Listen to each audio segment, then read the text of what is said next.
ایک طرف سکندر اعظم، وہ نوجوان بادشاہ جس نے صرف 30 سال کی عمر میں دنیا کو فتح کیا، اور دوسری طرف چنگیز خان، وہ خان جس کے گھوڑوں نے چین سے یورپ تک زمین ہلا دی۔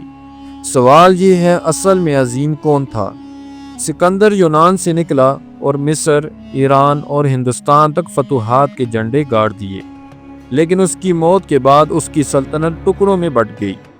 چنگیز خان نے دنیا کی سب سے بڑی زمینی سلطنت قائم کی۔ اس کے قوانین یاسا اور خوفناک جنگی حکمت عملی نے منگولوں کو ناقابل شکست بنا دیا۔